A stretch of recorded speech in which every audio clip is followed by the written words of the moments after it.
안녕하세요. 법원 회생위원 출신 회생파산 전문법무사 최혁환입니다. 보통 우리가 개인회생 사건을 법원에 신청을 할 때 어디로 가죠? 대리인 사무실로 가죠. 이 대리인 사무실이 주로 변호사 사무실이라든지 법무사 사무실이 되겠죠. 그런데 대리인 사무실에다가 개인회생 사건을 맡겼어요. 근데 어떻게 된 일인지 채권자 목록에 누락된 채무가 발생을 했습니다. 그러면 이 누락된 채무가 왜 중요하냐? 보통 보면은 개인회생 절차에서 채권자 목록에 기재되지 아니한, 즉 채권자 목록에 누락된 채무는 개인회생 절차 개시 결정이 나도 개시 결정의 효력이 어떻게 난다? 미치지 아니한다. 또 인가 결정이 났다고 하더라도 인가 결정의 효력이 미치지 아니한다. 또 변제 계획안에 따른 변제 계획을 다 마치고 면책 결정을 받았습니다. 그런데 이 누락된 채무가 있다면은 누락된 채무는 면책 결정의 효력이 미치지 않으니까요. 이거는 따로 변제를 해야 됩니다. 간단하게 얘기해서 소액 채무라고 하더라도 아깝죠. 따로 변제를 해야 되니까. 이게 개인회생 채권에 포함이 됐다고 한다면은 아무런 문제가 없는데, 더더군다나 이것이 몇 천만 원과 같은 이런 고액 채권일 경우에는 문제가 발생을 할 수가 있겠죠. 오늘은 이제 이 사례와 같은 경우에도요, 채무자를 이제 A씨라고 하겠습니다. 이 채무자 A씨가 대리인 사무실에다 사건을 맡겼어요. 그런데 어떻게 된 일이지? 채무가 누락이 된 상태로 인가 결정까지 갔습니다. 채무자가 가만히 있겠어요? 아니죠. 그래서 이 채무자 A씨는 대리인 사무실 상대로 해가지고 업무상 과실 책임을 물어가지고 손해배상 소송을 법원에다가 제출을 했습니다. 그래서 이게 1심을 거쳐 항소심을 거쳐 대법원까지 올라가서 이제 판결이 났습니다. 대법원 판결이 어떻게 났을까요? 면책 결정 전하고 면책 결정 후하고 그 손해배상 책임의 한계가 달라집니다. 그래서 대법원 판결을 중심으로 해가지고 오늘 살펴보도록 하겠습니다. 채무자 A씨가 이 대리인 사무실에다가 개인회생 사건 의뢰를 했죠. 그래서 대리인 사무실에서는 제출을 하기 위해서 서류를 이제 작성을 하게 됩니다. 보통 이제 개인회생 사건 신청을 하기 위해서 정형화해야 되는 양식이 있어요. 개인회생 절차 개시 신청서라든지 아니면 채권자 목록, 재산 목록, 수입 지출 목록, 그리고 진술서, 변제 계획안. 변제 계획안에는 변제 예정예표가 당연히 포함되겠죠. 이러한 서류를 제출을 하게 되는데 가장 중요한 것이 여기서 뭐다? 채권자 목록. 그렇습니다. 이 채권자 목록에 기재되지 않는 거는 면책 결정이 난다 하더라도 효력이 없으니까 굉장히 중요하죠. 그래서 보통 저희 사무실 같은 경우에도 채무자분으로부터 개인회생 사건을 의뢰받을 때 채권자의 누락된 게 있는지 여부 확인을 확인하고 또 확인하고 재차 확인하고 끝까지 확인을 합니다. 왜? 인가 결정 나기 전까지는 이게 누락된 채권자를 추가를 할 수가 있거든요. 그래서 채권자 목록에 포함을 시킬 수가 있어요. 그런데 인가 결정이 나고 나서는 이거는 포함을 못 시킵니다. 그래서 가장 중요한 채권자 목록 작성을 하는데 굉장히 신경을 많이 씁니다.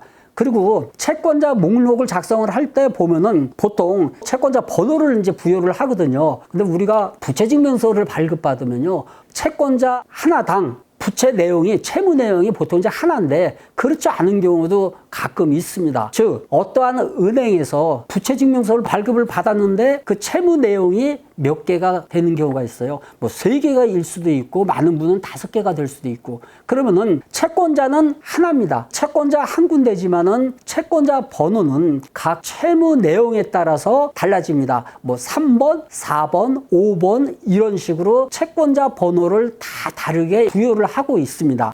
예, 우리 채무자 A씨의 사건을 의뢰받은 이 대리인 사무실도 마찬가지로 부채증명서대로 이렇게 채권자 목록을 작성을 했습니다.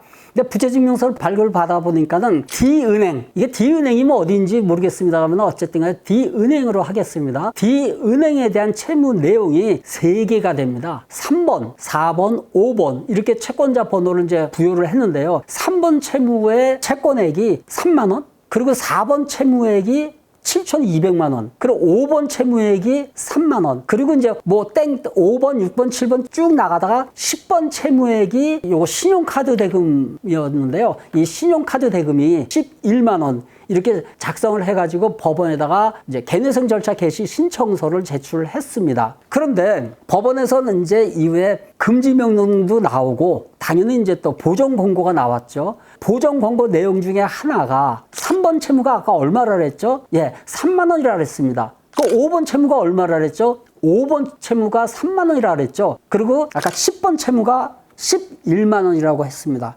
그런데 이 법원에서 보정 권고가 어떻게 나왔냐면요. 3번, 4번, 10번 채무를 변제를 하고 왜? 소액이니까. 이런 보정 권고는 자주 나오거든요. 소액 채무는 이제 변제를 하고 그 채권자 목록에 삭제하라는 그런 보정 권고가 자주 나옵니다. 그래서 이 보정 권고 마찬가지로 3번, 4번, 10번 채무는 변제하고 삭제를 한 채권자 목록과 수정한 변제 계획안을 제출을 하세요라고 이렇게 보정 권고가 나왔습니다. 그런데 아까 말씀드린 대로 3번 채무 3만 원, 5번 채무 3만 원, 10번 채무는 11번 채무니까는 당연히 뭐 변제를 해갖고 삭제를 해도 문제가 될 게 없는데요. 근데 어찌된 영문인지 대리인 사무실에서는 3번, 4번, 5번, 10번 채무를 삭제를 한 후에 채권자 목록을 수정을 해가지고 법원에다가 보정서를 이제 제출을 한 거죠. 그런데 4번 채무는 얼마예요? 7,200만 원. 이게 삭제가 됐습니다. 그래서 어찌됐든 간에 이 3, 4, 5, 10번 채무가 삭제된 상태로 개시 결정이 됐고 인가 결정까지 받은 상태에서 이 채무자 A씨는 마음 편하게 변제 계획안에 따른 변제금을 이제 법원에다가 내는 거죠. 그러다가 어느 날 갑자기 D은행 여기서부터 7,200만 원을 갚으세요라는 채무 독촉을 받게 됩니다. 황당한 거죠.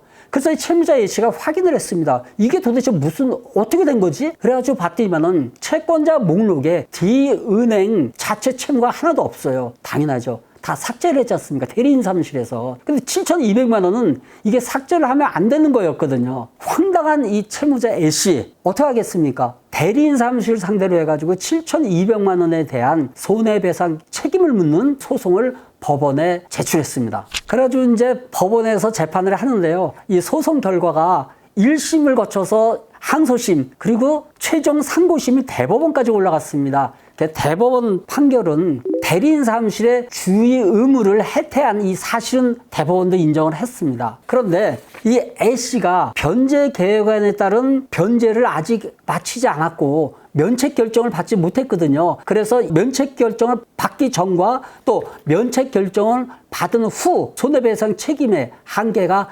달라집니다. 한번 대법원 판결문 내용을 잠깐 좀 살펴보겠습니다. 대법원은 대리인 사무실에서 직무와 관련해 가지고 채무자 A씨에게 적절한 설명 내지 이 조언을 해야 되는 그러한 의무가 있다고 보고 있습니다. 법원에서 이제 보정 권고가 나왔지 않습니까? 법원도 사람이죠. 실수를 할 수가 있겠죠. 그래서 법원의 보정 권고가 5기인지 이 4번 채무는 7,200만 원이거든요. 근데 법원에서는 이 4번 채무도 삭제하라고 이렇게 보정 권고가 나왔습니다. 그러면은 이게 소액의 채무가 아님에도 삭제할 필요성이 있는지 살펴봤어야죠. 그것이 대리인 사무실에서 해야 되는 일이거든요. 그리고 삭제해야 되는지 여부에 대해서 확인을 하고 또 이거를 채무자 A씨에게 적절하게 설명을 해주는 그러한 조언을 했어야 한다고 보고 있습니다. 결론적으로 얘기해서요. 대법원은 면책 결정 전에는 아직 이게 현실적으로 손해가 발생한 것이 아니다. 면책 결정 나고 나서 현실적으로 누락된 채무가 누락된 것으로 확정이 돼야 손해배상 청구를 할 수 있다라고 해가지고 채무자 A씨의 이 청구를 기각했습니다. 안타깝죠. 그런데 이런 경우에 해결할 수 있는 방법이 사실 있었어요. 처음에 요거를 이제 잘못한 거거든요. 어떻게 하느냐. 채무가 일부가 누락이 됐다. 이런 경우에는 채무자 스스로도 법원에다가 개인회생 절차 폐지 허가 신청서를 제출할 수가 있거든요. 그럼 법원은 당연히 폐지 결정을 내줍니다.